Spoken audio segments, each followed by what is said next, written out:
What's up and good morning, War Report family. It's your guy, Ike Jones here, talking a little bit about transfer QBs. You know, we've got two of them that have gotten a lot of interest, at least from Auburn fans. One of them that's already made a visit. We're going to talk about it, see who is the best fit for Auburn. Y'all know how we do right here, War Report style. Let's drop it on them.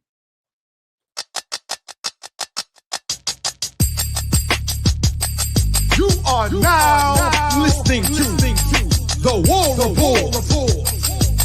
Drop. Morning Drop style here, sponsored by RogueShop.com, the RogueShop.com Morning Drop. You got Ike Jones in here talking a little bit about QB. Hopefully you guys are doing really well this morning. It is Monday, May 1st. We are already in the month of May. The transfer portal is officially closed as far as the deadline to enter. Now, people who are in the portal still have time to jump back out of the portal and potentially go back to their school of choice or wherever it is if they don't get a home.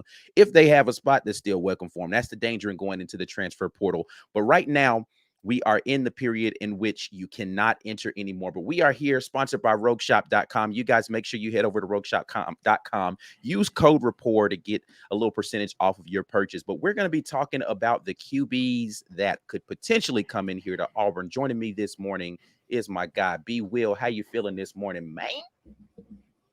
Feeling all right. I got some comparisons to make this morning. I'm ready to do that. Yeah. So we got two QBs. One of them, Casey Thompson. We talked a little bit about him yesterday. Didn't talk too much about Peyton Thorne, the other one. Did mention him yesterday. If you guys didn't get a chance to check that out yesterday on the weekend tailgate, had a very good conversation regarding the quarterback situation at Auburn.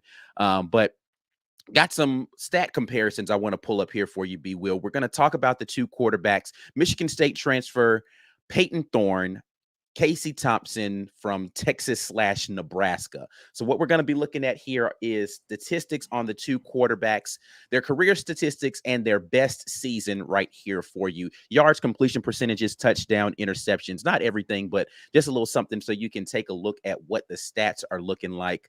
Now, both of the quarterbacks have had at least 3 years. Casey Thompson has had 4 years. Less yards for Casey Thompson in more seasons, but I think they're around the same number of games played. I didn't have that right here on there statistically, but still, Thorne threw for more yardage in fewer years over there. But what you see is Thompson's a little bit better on his completion percentage, even he's really around 62% just overall. Like he doesn't dip below that amount ever in his career thus far. 47 touchdowns, 17 interceptions career, 49 touchdowns, 27 interceptions. So a little bit better touchdown to interception ratio there for Casey Thompson. Best season 19-10 versus 24-10. So in his best season, better for that season. But looking at those stats, what are you feeling about this QB competition? And just what are your thoughts on both quarterbacks? Whichever one you want to start with, I'll let you. You talked a little bit about Casey Thompson, but maybe you want to dive back into that a little bit.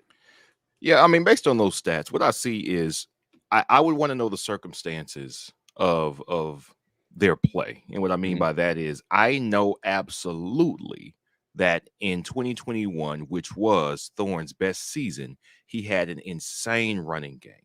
It was the ground and pound, and the quarterback's going to get some open looks and one-on-one matchups. So you just have to do what you have to do. Now, to his credit, he was able to do that. So there are definitely QBs who, hey, man, look, the run game's clicking. All you got to do is deliver, be on time, and be accurate, and you should be able to get a high number of completions. It seems like, based on the stats from that season, he was able to do it. There are definitely quarterbacks in college who are not able to take advantage of easy situations if they are not good quarterbacks at the college level. Thorne apparently was able to execute and take advantage of that. The offense was set up so he could succeed in 2021. Now, I didn't watch Michigan State in 2022. So I can't say, I don't know exactly why they looked so bad. I brought that up yesterday and everybody's like, well, there was a lot of stuff wrong for them. So I don't want to make any assumptions about exactly what was wrong versus the previous season. What I do know is the thing that I like about Casey Thompson is the offense was clicking at Texas in 2021. 2020, whatever the last time he was at Texas. It was his last year at Texas. I can verify that one. Go ahead. Yes. the offense was clicking. He was putting up big numbers. He was at Texas in 21, so he only played the one season at Nebraska in 22. Okay. So with that being the case, I don't. If you believe anything about what's going on in Texas, then the boosters kind of make the decisions on who plays what. Because honestly, I don't know if Quinn Ewers is a better quarterback than Casey Thompson necessarily. I just know it seems that maybe he was more of a prime choice coming from Ohio State as a bigger recruit. So Texas kind of goes for that. And they pushed him out, and Casey Thompson said, well, let me go get a starting gig. And one place he could start was Nebraska. Nebraska was a terrible team. Now, Scott Frost was going to fight like hell to try to make the most out of that, but he came back and he was fired before the season got to the halfway point. So in a terrible season, a terrible year, where very little about that team was good, Casey Thompson still had a 63% completion percentage. Yep. Whether or not the offense in general as a whole could find the end zone consistently, that's definitely dependent on what your run game looks like, what your offensive line protection is, how good your wide receivers are. But what's most up to you is that completion percentage. And that stayed high. And his touchdown to interception ratio was still as good or better than Thorne's best year, if I'm not mistaken. Talking about the 2022 Nebraska campaign for Casey Thompson versus Thorne's best season, which was at Michigan State in 2021, those TD to INT ratios are still comparable. If you're going to give me recent Nebraska talent and circumstances and still play at that level, we haven't had anybody hit 63% since, 2017? I don't recall what Bo Nix's was before he got hurt. A couple of seasons ago, he might have been hovering around that range. That's right. He was getting up there. He had some bad early parts of the season to kind of weight it down. It would have been borderline. So yeah, that's a good point. We haven't had a guy have that completion percentage over a full campaign. If it was 2021, maybe, but I don't think we can. If you can play well Here's enough, the thing, low key, TJ's completion percentage was in the low 60s, right? Like he wasn't as bad as everybody tried to make him out. He was turning that ball over though. Yeah. No, listen, but you just talking about completion percentage. Yeah. TJ was in that range. Now the turnovers, completely different conversation. Well, TJ was actually past that range because he was completing it to the other guys. So I mean, he was doing real good for a while. So somebody caught it. Somebody was catching. He threw a very catchable ball. So, but that's what's encouraging to me about Casey Thompson, because when I watched him, and I watched him several times, really to see if the team was going to cover the spread, if they were going to put up points.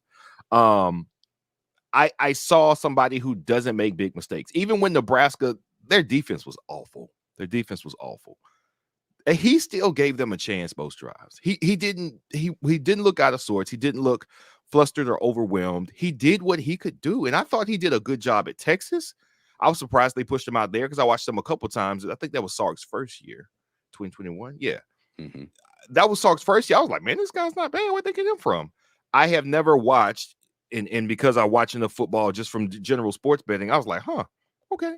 So I have an idea of who guys are, but like, oh no, I remember betting on them and I thought they were going to cover, and this guy stunk, and I'll never bet on him again because I know that guy stinks. That's happened a few times. This is not one of those times. Casey Thompson is a good quarterback. I don't know how good of a runner Thorne is. Casey Thompson is not as good as Casey. He's decent now. He can run, but I think Casey Thompson is the better runner of the two. I don't have their running statistics right here in front of me, and I can pull that up again while you're talking. But go ahead. Yeah, I think Casey Thompson's the more athletic between the two. I know that he's a better quarterback. I think he's the better quarterback. He is not the athletic quarterback that Robbie Ashford is. Robbie Ashford, I think, is a superior athlete. Just the speed alone is unreal. But we were wondering, like, what do you get in this second portal period, right? What's going to be out there for you? I wonder why Casey Thompson jumped in late, number one, because he's a good prospect. He would have started at Nebraska. I don't know how he wouldn't have started at Nebraska. But the coaching change does change things for a lot of people. People who are in a situation where they may be primed to start, but go, I'm not really feeling what you guys got going on, so I'm gonna jump out of here. So he seems to be, and you said this yesterday, and I agree, this is the one prospect that makes sense. He's done better throwing the ball. He's shown better throwing the ball than any of the guys on our roster. That's circumstantial for our guys because they either haven't played or haven't played healthy. Correct. Understood. Mm-hmm. He has not been bad with bad talent around him. Like, listen, man, we've seen what it looks like when Bo Nix couldn't thrive behind a mediocre to bad offensive line and a poor receiving core. TJ Finley couldn't survive behind a bad offensive line and a mediocre receiving core. Robbie Ashford had his own problems, but the offensive line was still one of them. And it wasn't great. This guy's done it. He's done it better under poor circumstances than the quarterbacks that we have seen. Again, asterisk, Robbie Ashford wasn't healthy throwing the ball, could not really throw consistently. Yeah. I like those circumstances, whether he's the starter or he's a depth piece in the room. Give me a guy who can play under poor conditions and still play to the same level as some of the better conditions he's played under. I will take it. Yeah, I mean, listen, the conditions in which you're playing under are definitely things that are going to be inhibitors as to how well you're going to play. You want a quarterback who's able to resist the pressure and stand up under the heat. Speaking of heating and cooling, we got a new sponsor here for the War Report. That's Harmon Mechanical Heating and Air. So you guys make sure that you check them out. Harmon Mechanical Heating and Air Company is offering premier service to the Auburn and surrounding areas. Keep your family safe and comfortable with Harmon Mechanical's Comfort Club service plan. With the Comfort Club service plan, you'll get regular service for your comfort system to help prolong the life of the system and keep it running more efficiently. $15 a month for residential folks. If you happen to be a commercial person, $45 per month per unit. B. Will, you had an opportunity to have the good folks at Harmon go out and check out your unit. Share a little bit with the people about what your experience was with the folks at Harmon Mechanical. Man, I had Forrest come out from Harmon Mechanical, man. He came out on time. He actually might have been a little early. So it's always good to see.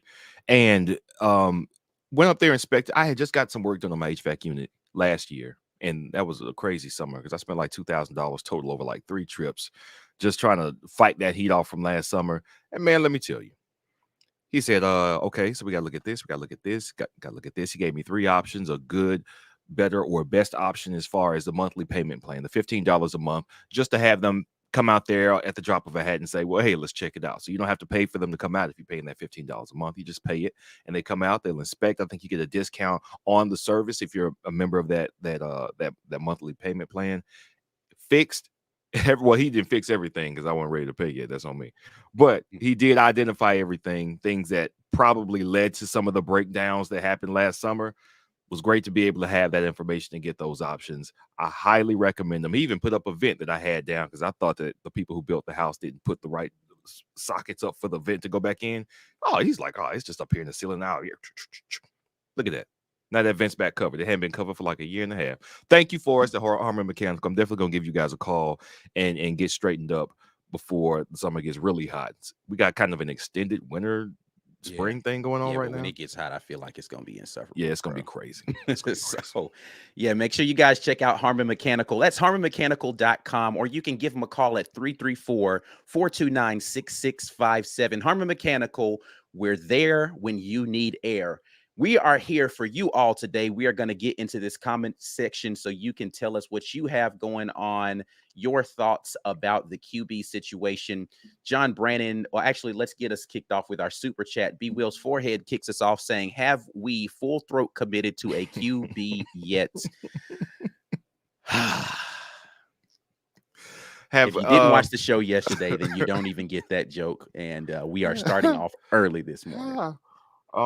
I mean, listen, Hugh Freeze ain't gonna full throat commit to nobody. Apparently, I don't think he's the full throat commitment kind of guy. So no, he doesn't. I don't think so. Now, has a QB full throat committed to us out of the portal yet? Which is the news I'm waiting for. Right. I don't think that's happened yet, but honestly, I don't think we're gonna get a call on it until fall camp. Yeah, listen, Casey Thompson, again, was in Auburn yesterday. I think he's leaving today, so we'll probably hear some news in regard to that. I'd be hard-pressed to find for me, it'd be difficult to think that if he heard what he needed to hear, he didn't walk away with some sort of offer or a desire to get a commitment. So it will be interesting to see how this progresses, considering the fact that Peyton Thorne is in the portal now, and he's another someone who could potentially be out there. So this will probably be developing pretty rapidly here. Jay Finch jumps in and says, the receivers tweeting at Thompson says a lot. Yeah, I only saw Michael Riley Ducker tweet at him. I don't know if any of the other ones did. I don't know how much it says though. Does it say a I lot to remember you? when TJ was in the portal, Tank was recruiting him heavy. And I don't know if that worked out. That didn't mean that TJ was a better prospect. I think players want the prospect of getting a better player, or at least the option of a better player in here. They want that. So even if I don't want to say that it is evidence that they don't believe in the guys that are here. I think they're like, oh no, cool, yeah, let's get somebody else in here, because you one hit away on the QB from your productivity as a receiver falling off a cliff. If the next guy is not as good, or if he's not as experienced, man, give me somebody in here who knows what they're doing too. More guys who know what they're doing can't be a bad thing. Yeah. B Will's forehead jumps back in and says, full throat commitment from a good QB would feel amazing. All right, I'm done. You are definitely done after You're that done. one. No more. No more. Let's jump up here and talk to John Brandon, who says, any portal activity late yesterday. I went to bed early. Didn't see anything new as far as Auburn guys jumping into the portal, which actually surprised me. I was shocked that we did not have any DBs jump into the portal during this. Yeah, for real. Well, no, we did. Craig McDonald. Craig. Yeah, I forgot. Okay, so we had one, but Yeah. he wasn't even the one I would expect it to be, right? He was the one. He was one I expected. He was one I expected. Just because he was a transfer in already. So for him to right. again, that's the only reason of all the people. Like, now it makes sense for him because of where he would have been on the depth chart, but I just didn't expect that he would transfer again. So that was surprising for me. But yeah, that's the only additional attrition we had from that room. And I did not see any other announcements from any other Auburn players in regard to their portal status. So I think we stood firm at like 10 or 11 guys hitting the portal, which that's a minimal amount considering when you're looking across the country and you're seeing, people 20 plus guys hitting the portal. Yeah. Not bad there. And we haven't had any additional commits as of yet. There's a lot of stuff floating around on social media that indicates that we likely will have a commit or two, probably on the defensive side, but nothing official has been announced unless it's happened since we've gone on this morning. Yeah. RTJ Beat says Thorne has a teammate, Keon Coleman, wide receiver, in the portal too. Yes, definitely aware of Michigan State having a wide receiver hit the portal as well. Have not had an opportunity to really look into that young man as of yet, but definitely aware of that. Yeah, I mean, but do we want to? I hope our staff doesn't jump out there to get the wide receiver if the quarterback isn't the better option. I mean, as long as you're going to get the other quarterback that you feel like is a good option. I mean, here's my thing. You just get whatever you can at this point in time. Like we're in a place where you need to be making some decisions about what you want to do, and we need to make decisions about what we want to do. Well, summer camp is right around the corner. I'm saying, I hope they don't say, hey, well, we really want to get that wide receiver, so let's bring the quarterback in so we can get him as a pair, because obviously the wide receiver has rapport with the quarterback. But if that's not the better quarterback, or not the quarterback, is it a guarantee that they're a package deal? Do they want to go play for the same school? Is a question that you have to ask. I don't know the answer to that. That's a good question. Yeah, just because they played on the same team don't mean they're friends. That's true. That's true. So, Chris Sanders jumps in and says, I'm halfway through the comment section from last night's live. Got his popcorn out. Yes, there is some rousing conversation happening in the comment section from last night's live. You guys go and check that out. I don't want to stay on this soapbox for very long. Come on. I don't understand why, if I comment back to you when you say something to me, it's perceived that I have an issue with you. Like, I can disagree with you and not have an issue with you. Right. Like that. I argue with B, Mike all the time. All of the time. And these are some of my best friends. Like, me disagreeing with you about something does not mean that I have an issue with you. And it's like, I just don't understand that percent. Like, why are you mad? I'm not mad. You said something I disagree with, and I said something back. Like, am I not allowed? Did you come here to make your point and didn't expect me to say anything back, especially when what you're saying is not accurate? and what was happening in this comment in particular was talking about how we bash Bo or previous quarterbacks is what was stated. Didn't say his name specifically, but then spouted a bunch of Bo Nix stats for whatever reason. But don't do that with the other quarterbacks. And I was like, it's not the same thing. You're catching our third year Bo Nix energy and wanting us to give that to year one TJ or year two TJ. Well, not even really full year two TJ or year one Robbie. And it's like, I'm not going to have, I don't know how many times I have to say, I'm not going to have the same energy for a guy his first year, that's a first year starter, as I would for a guy that was a 3-year starter. I just won't. Right. So if you're expecting that, I apologize. I'm not going to do that. Right. And I think people really jumped on board with us in 2021. That's where we kind of jumped on big. But listen, man, it's not like we went into 2022 like, oh, this Bo Nix kid again. No, we were expecting an improvement and expecting a turning of the corner. And we didn't really get that. So when we didn't get that, 2021, the third year was like, all right, man, let's start seeing it. And then we get Penn State and Georgia State before we see anything worthwhile. It's like, all right, so cut the music. That's it. That's enough of that. But that we're talking 3 starts. We're talking 3 years. We're talking over 23 starts before we got a Georgia State. It took us 25 starts to get a Georgia State performance.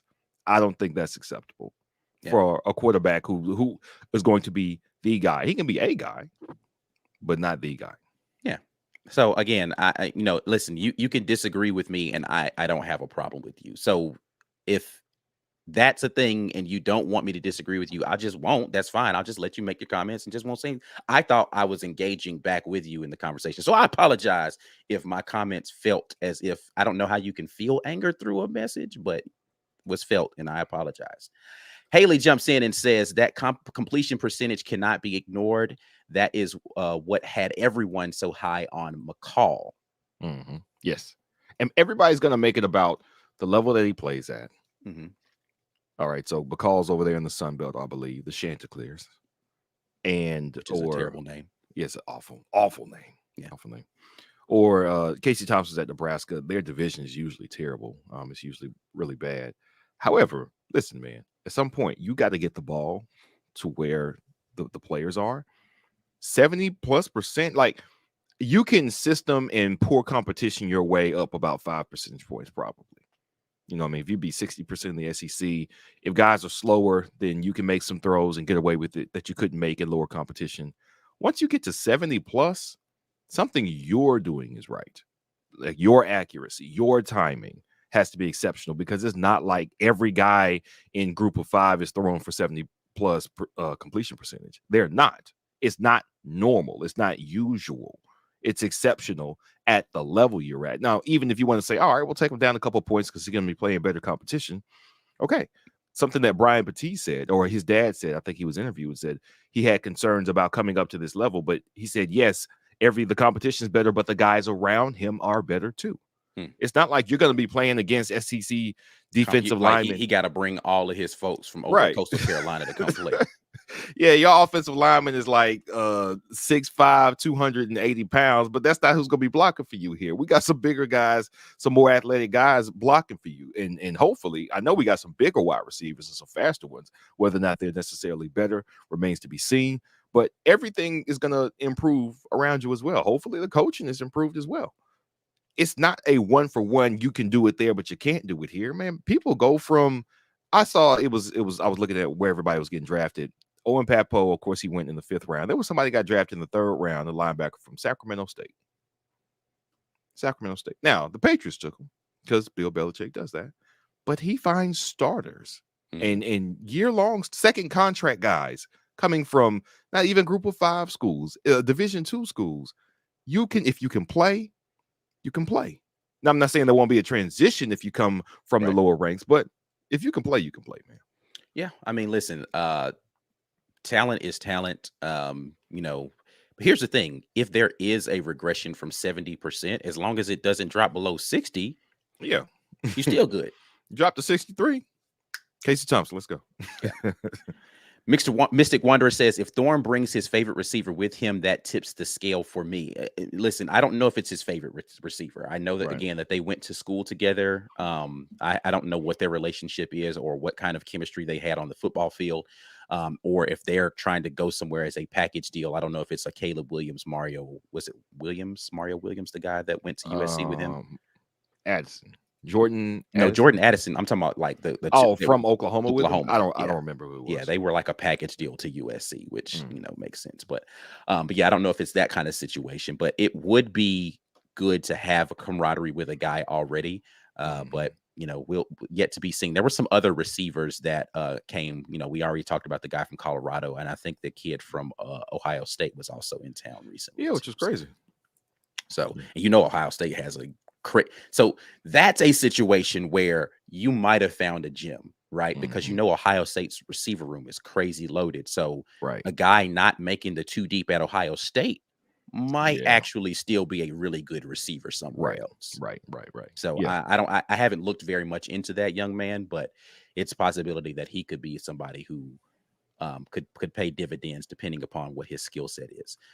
Sure. James Barnett jumps in. To be fair, don't most of the QBs have turnovers? Every one of them does, yes. Why do people act like our QB turnovers are worse? Turnovers are turnovers no matter who makes them. Yeah. Agree and disagree. How you disagree? Turnovers are turnovers no matter who makes them.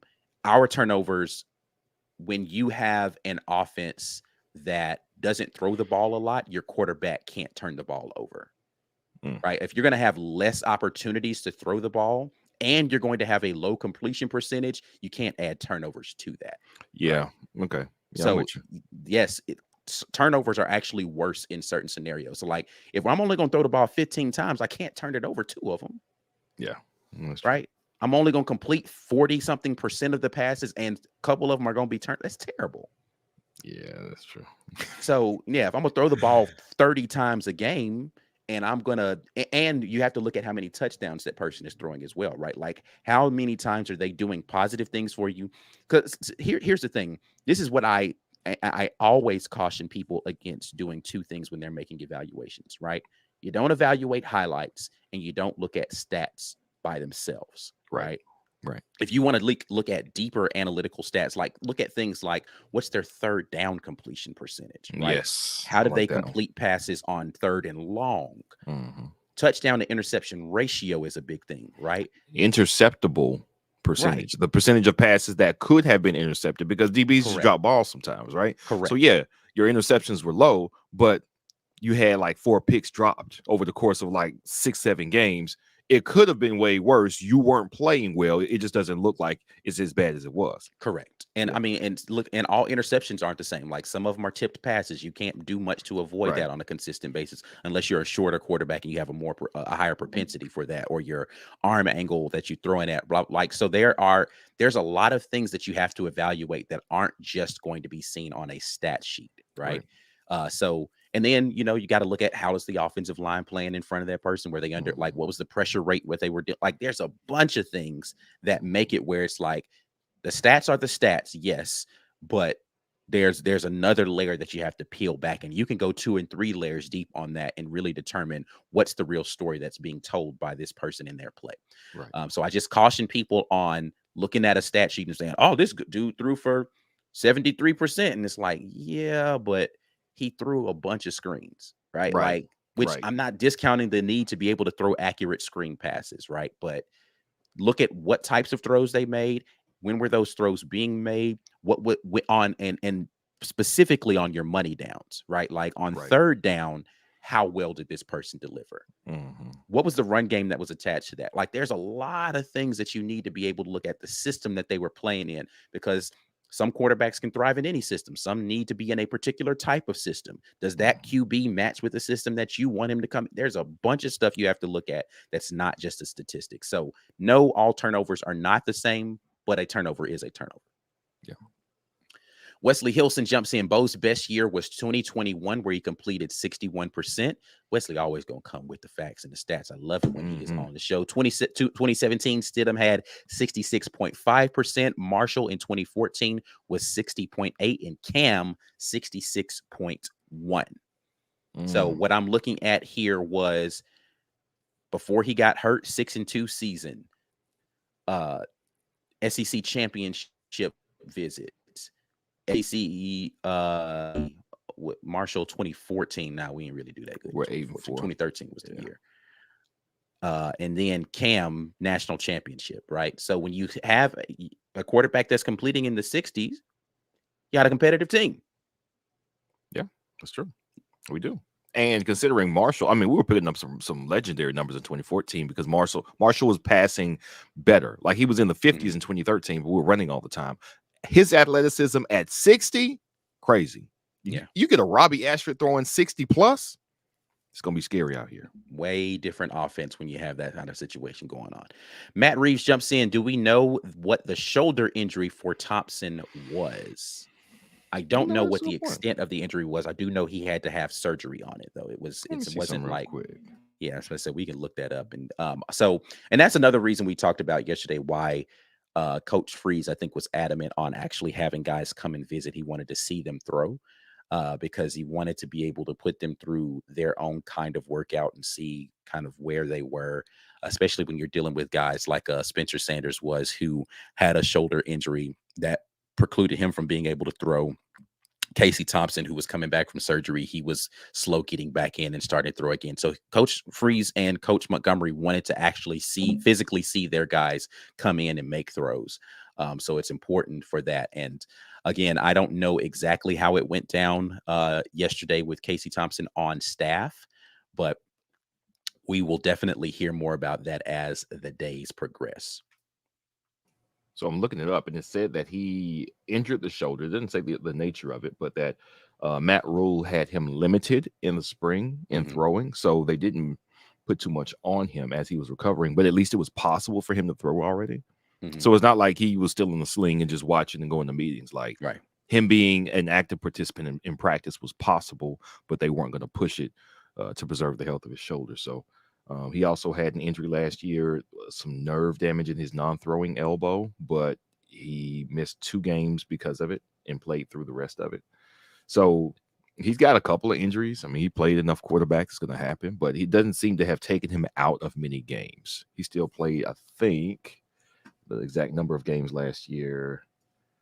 Playing through them, it doesn't say the exact number, but he played at least 8 games last year. Even with an elbow where he missed 2 and then a shoulder where he missed some more. So he's got some issues. But again, him being on campus for the coaches to see him is probably the most important evaluation they could have of him. Yeah. Corey Weber jumps in and says, Thompson left this morning without speaking to the media. Make anything of that? No idea. No, I have no idea at all. Either. TK jumps in and says, but why so ugly to Grant Lloyd? He's not good. So, but see, okay. So this is my point that I have different energy when I actually don't like a quarterback. Like you guys have never heard me say anything good about Grant Lloyd. Not one single, I don't know him personally, so I can't speak to, oh, he's a good dude. I don't know any of that. All I know is what I've seen as far as tape and play, and it's not good. And I've never said anything good about him.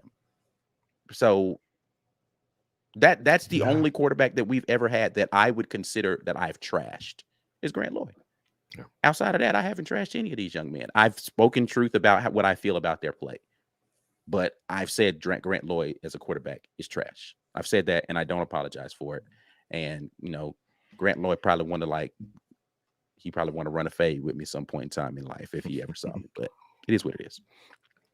Corey Weber jumps in again and says, you guys see the JUCO offensive tackle we offered 6'9", which is ridiculously tall, 345, trying to get him to come and roll this month. Yeah. So why wasn't he eligible to sign with anybody before the spring? Or why is he just now eligible to sign? Does he have to graduate in May 1st? I know that does happen with some JUCO guys. They need to graduate to get out. Because I figure a guy of that size, at the very least, a lot of P5 programs would have been kicking the tires on him. So why has he not been picked up yet? I'm interested. I want to know. Don't know at all what's up with that situation. 6'9" is super tall, bro. Like, why? It's king.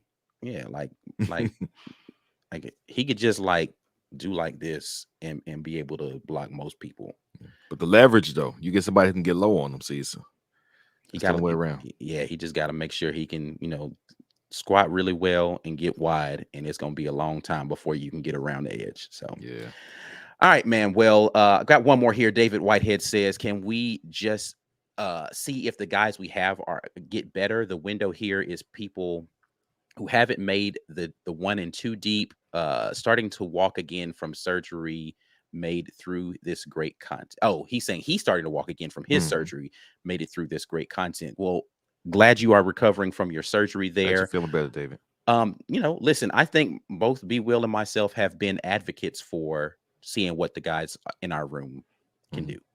Yeah. I think we've been pretty clear that we think that this room has talent and we can develop them into something. I personally don't understand trying to evaluate Robbie based on a season where he was injured for the majority of it. I personally don't understand not wanting to see what you have in Holden if the offensive line can provide him the time to do the things necessary to do. Right. But that doesn't mean that I feel like we shouldn't bring another quarterback in who's proven that they can do it already. My only statement about that is, how is a guy like Holden ever going to prove it if he doesn't get an opportunity to do it on the field? Right. How can you ever know what you truly have in Robbie Ashford unless you let him be the guy from day one? Right. Healthy. Right. That's it. That's my only stance on any of that stuff. To be determined on all of those things. But we appreciate you guys for being in here today. That's another morning drop, once again brought to you by Rogue Shop. RogueShop.com is your America's #1 online dispensary. Head over to RogueShop.com, use code RAPPORT. That lets them know that your boys at the War Report sent you over there. We will be back at you guys with another morning drop tomorrow. Drop all your comments here in the comment section. I promise I won't comment back. If you say in the comment, hey, I just want to say this, but I don't want to hear what you have to say back, and I won't respond to you. So that way you won't perceive that I'm upset, because I'm not, because I love y'all, man. We'll be back at y'all tomorrow morning. As always, War Eagle, we are out of here. Peace.